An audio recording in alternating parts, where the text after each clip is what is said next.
Par exemple, avec une simple programmation, l'argent pourrait calculer sa propre valeur en éliminant toute spéculation, toute manipulation et toute erreur humaine. C'est pas mal, non? Déjà, on s'efforce de réformer le système monétaire par des modifications de loi.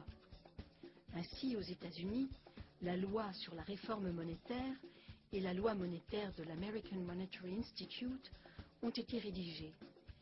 Elles prescrivent en détail comment redonner au gouvernement le pouvoir exclusif de créer l'argent.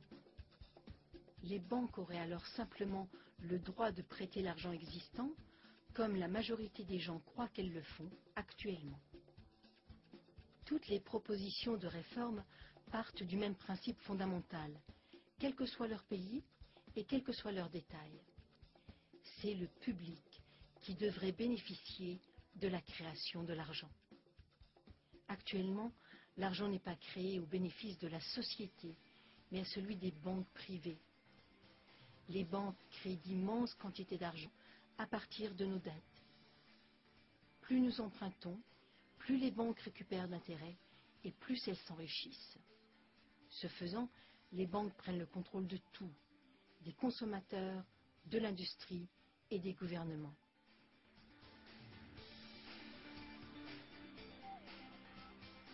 Comme nous l'avons vu, une surabondance d'argent mène trop souvent à des bulles spéculatives qui enrichissent les initiés. Mais ces bulles crèvent inévitablement sous la pression énorme de la demande d'intérêt toujours croissante. Les perdants sont nombreux et parmi eux, il y a les gouvernements. Sous le fardeau de dettes considérables, mais avec des revenus moindres, les gouvernements sont obligés d'ajouter des trillions à leurs dettes pour sauver les banques qui ont causé le problème. Autrement, tout le système monétaire s'effondrerait.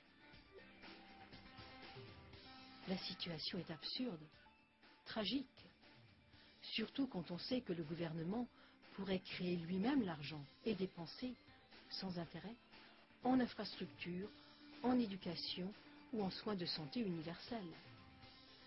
La plus grande partie de cet argent entrerait dans l'économie sous forme de salaire et circulerait à tous les niveaux de la société pour le bien de tous. L'abondance de ce type d'argent redonnerait vigueur à l'économie de production. Et les économies des particuliers pourraient financer des prêts bien réels et honnêtes d'argent existant. Fondamentalement, la monnaie est un moyen d'échanger des valeurs réelles. Sans valeur réelle, l'argent n'est rien. Nous le savons maintenant. C'est le monde bien réel qui consent un prêt, pas la banque.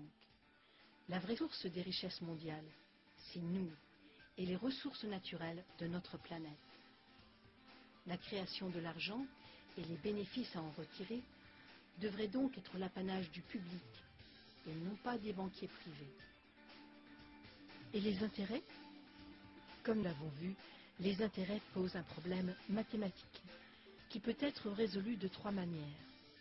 Premièrement, par des défauts de paiement et des saisies bancaires. Deuxièmement, par une croissance perpétuelle de la masse monétaire. Ou troisièmement, et c'est la solution de loin préférable, par un recyclage à 100% de l'intérêt sous forme de dépenses. Mais pour parvenir à ce recyclage complet, il faudrait nationaliser toute l'industrie bancaire dans l'intérêt du public.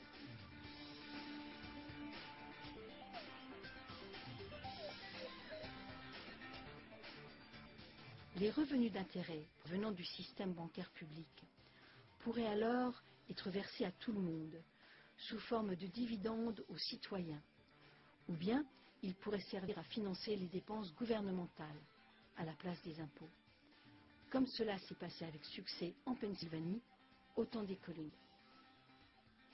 Le cas de la Pennsylvanie n'est qu'un exemple de système monétaire différent. Il y a toujours d'autres options. Et il en existe d'autres actuellement.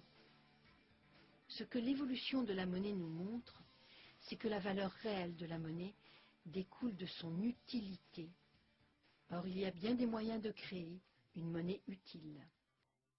Par exemple, la monnaie peut tout simplement prendre la forme d'une promesse de paiement faite par un particulier, un engagement à livrer ses produits ou ses services contre des devises de la communauté, comme dans les systèmes Let's ou les dollars Time.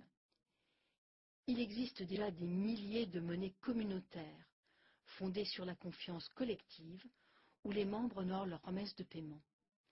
Ces systèmes communautaires peuvent constituer de véritables moyens de survie en cas d'effondrement complet du système bancaire traditionnel.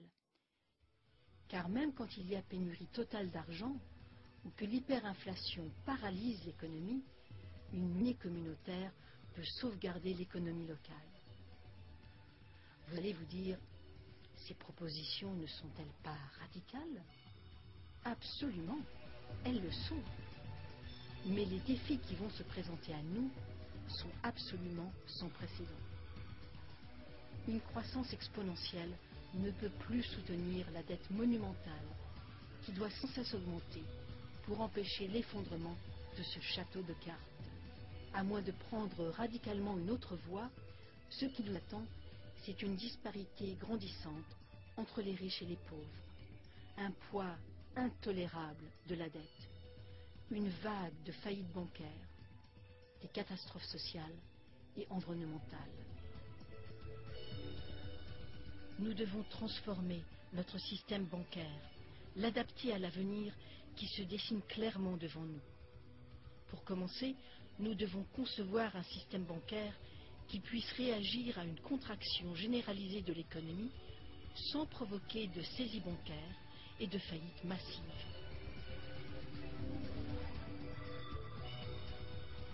Alors, que pouvez-vous faire? Actuellement, partout dans le monde, des gens et des organismes comprennent les problèmes et les injustices causées par notre système monétaire. Vous pouvez vous joindre à leurs efforts pour apporter les changements fondamentaux dont notre monde a besoin. Parlez à vos amis. Une crise financière, c'est le moment de tirer des leçons. Quand le gouvernement doit renflouer les banques, qui lui prêtaient de l'argent auparavant, les contradictions, les fraudes et les failles du système deviennent claires pour tous.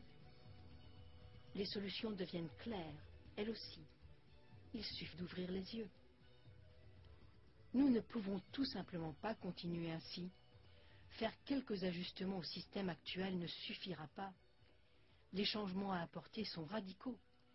Ils doivent bénéficier à tous, pas à une petite poignée de privilégiés.